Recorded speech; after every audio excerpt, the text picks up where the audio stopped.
I'm reporting from Washington, D.C. today. 3 countries signed a mutual defense agreement in Mecca last Friday: Saudi Arabia, Pakistan, Turkey. One sits on some of the largest oil reserves on Earth.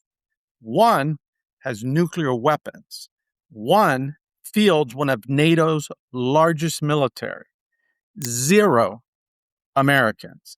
And that's why I'm in Washington. None of the people I needed to speak with about what happened in Mecca last week would discuss it on the phone. And I mean no phone, no text, no email, nothing in writing. But they would meet me in a park in D.C. So I got on a plane and came to Washington to meet people in a park. And I'm not going to tell you who they were, and I'm certainly not going to tell you which park. Thank you very much. But before I tell you what I learned, if you're new to me from YouTube, you need about 20 seconds of context for why people in Washington will meet me this way. I was a White House fellow. Over the years, I advised 6 presidents, Republicans, Democrats. After September 11th, I was pulled into national security work I still can't discuss. The CIA eventually gave me its agency medal, although I never worked for them, and the Director of National Intelligence gave me the National Intelligence Distinguished Public Service Medal in 2008. None of that means I'm right with anything I'm saying. It means that when somebody in Washington says, "Not on the phone, Charlie, meet me in a park," I understand what that means and why the sentence matters. And if this story sounds familiar, it should. 10 months ago, on October 8, 2025, I published an article called "Saudi Arabia Buys Nuclear Insurance from Pakistan. China Co-Signs the Check." That was only the second article I had ever published on Substack. And I had just entered Capital Mischief because there were stories I wanted to write that were just too hot for MarketWatch, which is owned by Dow Jones, where I write Street Sense and have reached nearly 900,000 loyal readers. This was one of them. I told readers Saudi Arabia had bought nuclear insurance from Pakistan, and China had effectively co-signed the check. But then I compared Saudi Arabia to your girlfriend saying she needed some space and then showing up at the Christmas party with the guy from CrossFit. Well, Friday, she upgraded to the family plan. Turkey joined, and somebody who had been shopping for the policy didn't sign: Egypt. 3 countries signed, 4 countries had been talking. Egypt had been in the room for months. Islamabad, Riyadh, Antalya, the Turkish resort city on the Mediterranean where foreign ministers meet while the tourists are ordering cocktails. Cairo, 4 country consultations. Then came Mecca. 3 signed, Egypt didn't. Why? Hold on to that question, because the interesting story isn't that the Middle East is leaving America. It isn't. The interesting story is why some of America's closest partners are making certain America is not their only option. And to understand that, you have to travel east to Hormuz.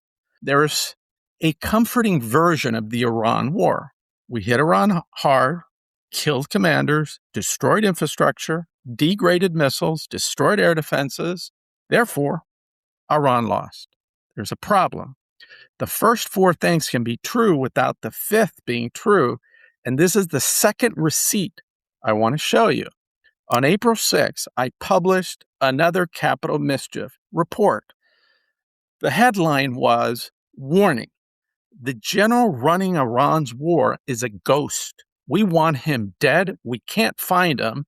The man negotiating with Trump doesn't have the authority to order lunch, let alone a deal." Subtlety had the day off. I told Capital Mischief readers that the man to watch was Ahmad Vahidi, not Iran's president, not his foreign minister, certainly not the politician Washington could reach. Vahidi, former Quds Force commander, Revolutionary Guard, invisible. My argument was simple. The people America could reach did not control the machine, and the military establishment controlling the machine had very little incentive to turn it off. War strengthened the Revolutionary Guards. Peace threatened their power. 22 days later, Reuters published a major examination of the wartime power shift inside Iran. Now, I'm not showing you that receipt because I need another medal. I already have medals. They're remarkably difficult to spend. I'm showing it because 4 months later, the distinction still matters. Iran's military system has survived. The men changed. Buildings disappeared. The command structure absorbed enormous punishment. But the institution survived. And it survived long enough to acquire something very extraordinary and valuable: a toll booth on the Strait of Hormuz. Iran did not have to defeat the United States. It had to survive us, and it did. Now, today, Iran retains enough leverage around the Strait of Hormuz to force governments, shipping companies, and insurers to calculate what that passage is worth. Current negotiations have included Iranian demands reportedly as high as 5 to 7% of cargo value. 5 to 7%.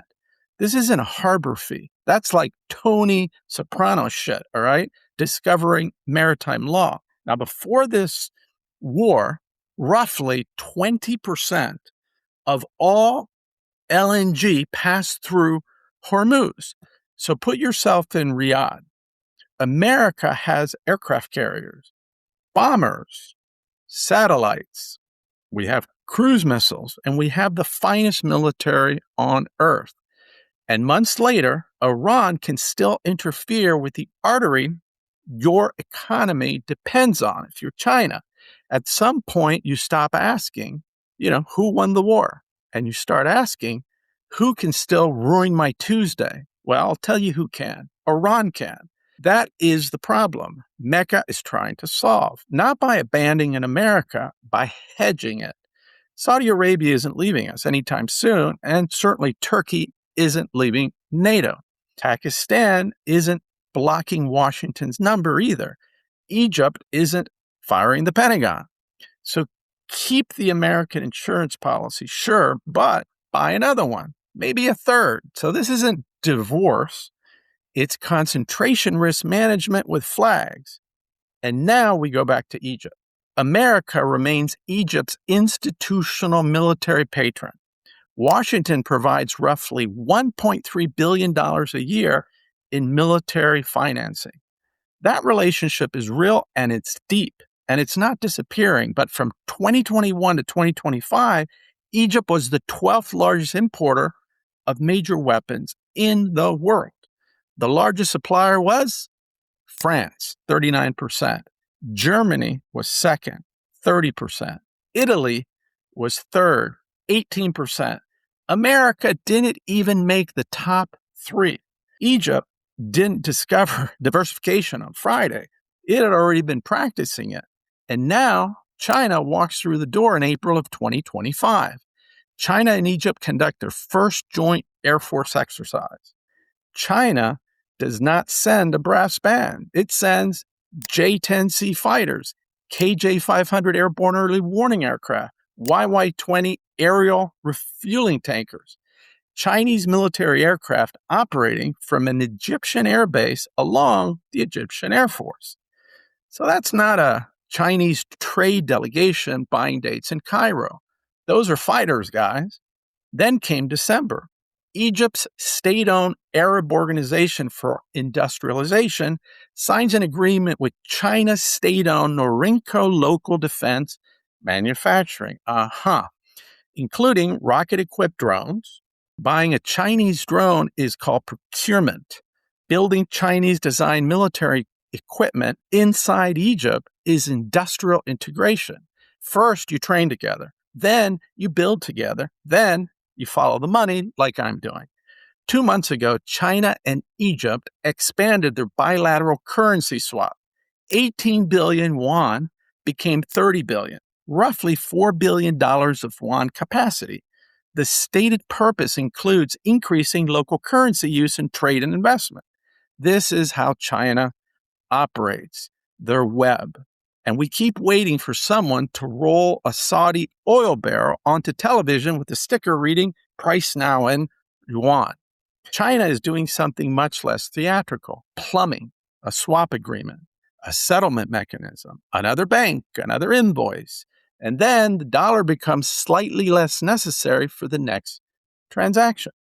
China and Egypt have had a comprehensive strategic partnership since 2014. They expanded Belt and Road cooperation in 2024. Chinese companies are now involved in the Suez Economic and Trade Cooperation Zone and Egypt's new administrative capital.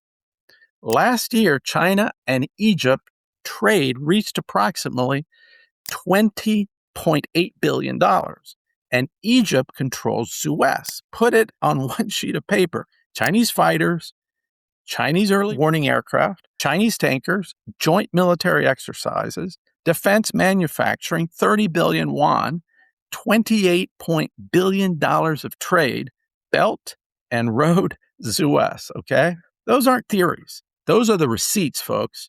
Now look at the four countries. Saudi Arabia received 77% of its major arms shipment imports from America. Pakistan received 80% from China. Egypt's top three suppliers were France, Germany, and Italy. Turkey is NATO and increasingly manufactures its own weapons.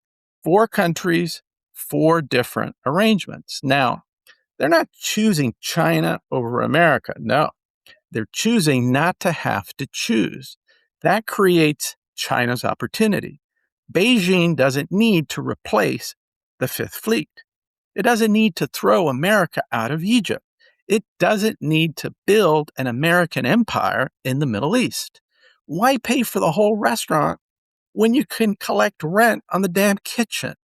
So China merely has to be standing behind the counter when the American partner asks, "Hey, what else have you got?" Well, Iran created the urgency. American firepower could punish Iran.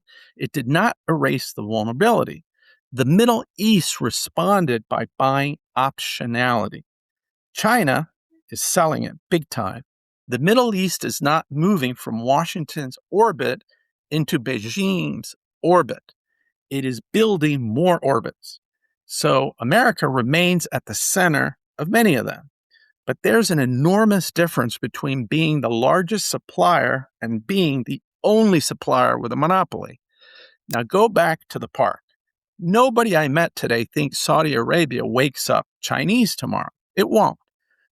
Nobody thinks Egypt throws America out. It won't. The problem is much subtler. The customer has discovered competition. And once that happens, the original supplier can get most of the business, but pricing power changes, negotiating power changes, loyalty changes, options change, and geopolitically, and eventually, the money changes. So count them again. 3 signed, a 4th helped build the conversation: Egypt.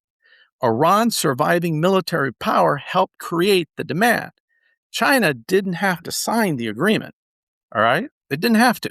And there's only one number that tells me whether security diversification is beginning to become financial diversification. I have that number, and I'm not giving it to you today because tomorrow morning, Wednesday, August 12th at 7:30 in the morning, I'm publishing the full stack report on capital mischief. So today, about 30,000 people subscribe or follow it. And if you're not one of them, well, you should subscribe tonight. The link is below. Tomorrow, we're going to follow Mecca, Egypt, General Vahidi, Hormuz, China, and more importantly, the money and how you can make some too.